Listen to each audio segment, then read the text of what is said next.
Yaman disebut telah mendeklarasikan perang terbuka melawan Amerika Serikat dan Inggris. Disebut begitu lantaran diketahui Amerika Serikat dan Inggris telah menyerang kedaulatan dan rakyat Yaman beberapa waktu lalu. Dikutip dari Tribun News pada 28 Februari, kabar itu melansir pernyataan wawancara dari Ali Al-Kahom di Al-Mayadin pada Selasa 27 Februari kemarin. Sebagai anggota Biro Politik Ansarallah Houthi Yaman, ia menyatakan bahwa negaranya telah terlibat perang terbuka, tepat di saat kedaulatan rakyat Yaman dilanggar oleh beberapa aksi Amerika Serikat dan Inggris beberapa waktu lalu. Disebutkannya bahwa kedaulatan dan independensi adalah garis merah Yaman sehingga tidak bisa ditolerir lagi. Ia pun menegaskan kalau agresi militer ke Yaman bukanlah masalah yang sederhana, sehingga buntut serangan-serangan Amerika Serikat Inggris terhadap wilayah dan rakyat Yaman sedang terlibat dalam perang terbuka. Sebatas informasi itu sebagai dukungan di mana Yaman tidak akan pernah berhenti mendukung perlawanan rakyat Palestina di jalur Gaza. Puluhan roket Katyusha dan rudal salvo Hizbullah sukses bombardir markas militer dan wilayah Israel.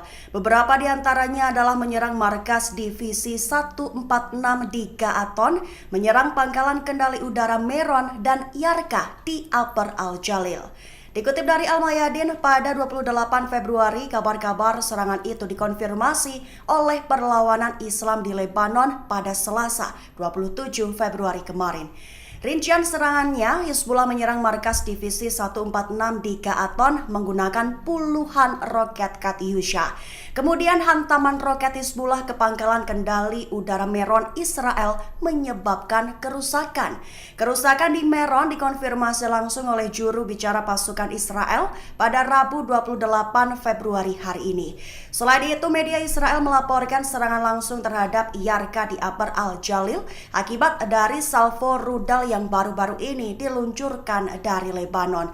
Selain itu, pejuang perlawanan Islam di Lebanon tersebut juga menargetkan situs Al-Marj dan Talet Al-Tihad dengan banyak rudal. Hizbullah melakukan ratusan serangan terhadap target Israel sebagai pembalasan pimpinan komando tewas. Satu di antara yang menjadi target dihanguskan adalah pangkalan udara Israel di Gunung Meron. Dikutip dari Tribun News pada 28 Februari, melansir dari Al-Mayadin, serangan itu dilakukan Hizbullah pada Selasa 27 Februari 2024. Hizbullah menembakkan rentetan roket ke pangkalan militer Meron, Israel sebagai pembalasan agresi brutal terhadap Gaza, serta sebagai tanggapan atas serangan udara di pinggiran desa Budai dekat Baalbek yang merenggut nyawa setidaknya 2 pejuang perlawanan. Di satu sisi, media Israel membenarkan bahwa Hizbullah telah menembakkan lebih dari 100 proyektil dalam waktu kurang dari 24 jam. Namun pihaknya belum melaporkan mengenai korban jiwa dan tingkat kerusakan yang ditimbulkan. Hanya saja pihaknya mencatat bahwa suara beberapa ledakan keras terdengar di daerah tersebut.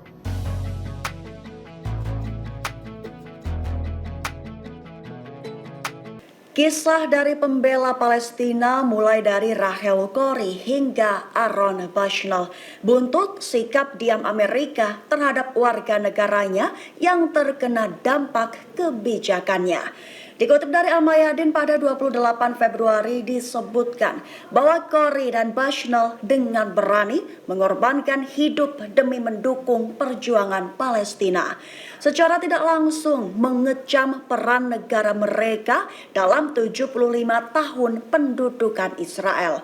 Rachel Corrie, seorang aktivis perdamaian Amerika, secara tragis terlindas bulldozer lapis baja Israel hingga tewas pada tahun 2003. Di satu sisi kematian Corrie mengguncang dunia dan di sisi lain Washington menghadapi kritik lantaran Amerika tak mengambil sikap tegas atau menekan Israel dengan lebih tegas untuk meminta pertanggungjawaban. Kemudian 20 tahun berlalu, tahun 2024 Aaron Bushnell, seorang anggota aktif Angkatan Udara Amerika Serikat, membakar diri sendiri di luar kedutaan Israel di Washington DC untuk memprotes Israel. Namun Presiden Joe Biden tetap bungkam. Keheningan ini memicu kritik terhadap standar ganda pemerintahan Biden, terutama setelah Hamas menyalahkan kebijakan Biden atas kematian Bushnell atas dukungan dan bantuannya terhadap kejahatan Israel di Gaza.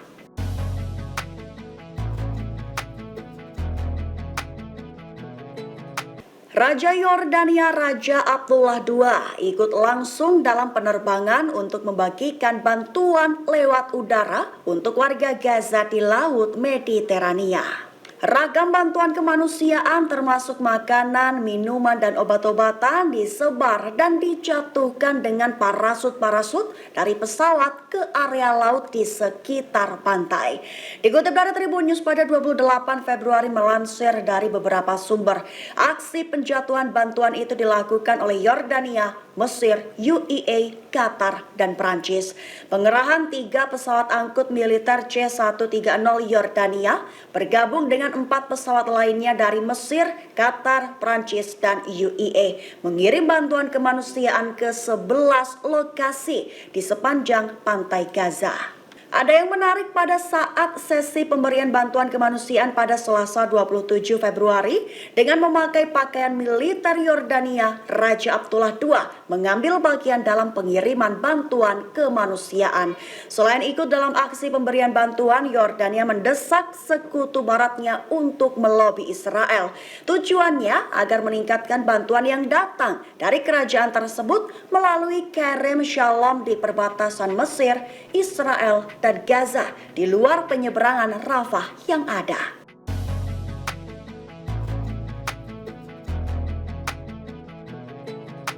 Kolumnis Amerika Thomas Friedman bongkar 3 kekalahan telak Israel dalam bertempur di jalur Gaza. Satu di antaranya adalah Israel disebut kalah secara regional dari 5 front lain selain Hamas. Dikutip dari Al-Mayadin pada 28 Februari, kabar itu dikatakan oleh Thomas Friedman dalam laporan sumber utama beberapa waktu lalu, menyoroti bahwa Israel kalah dalam 3 sisi. Pertama, Israel disebut telah kehilangan narasi global bahwa mereka terlibat dalam perang yang adil, serta menambahkan bahwa Israel tak memiliki rencana keluar dari Gaza sehingga bak tenggelam ke dalam pasir Gaza. Kemudian kedua, Friedman menjelaskan bahwa Israel juga kalah secara regional dari Iran dan perlawanan Lebanon di Lebanon, Suriah, Irak, dan Yaman. Lantaran diketahui mereka turut menekan Israel di perbatasan utara, selatan, dan timur Palestina yang diduduki. Menurutnya, satu-satunya solusi bagi Israel adalah solusi 2 negara yang ia yakini akan memperkuat hubungan Israel dengan sekutu Arabnya. Dan kekalahan ketiga disebutkan bahwa jika Israel gagal menemukan solusi, maka akan membahayakan diplomasi selama puluhan tahun.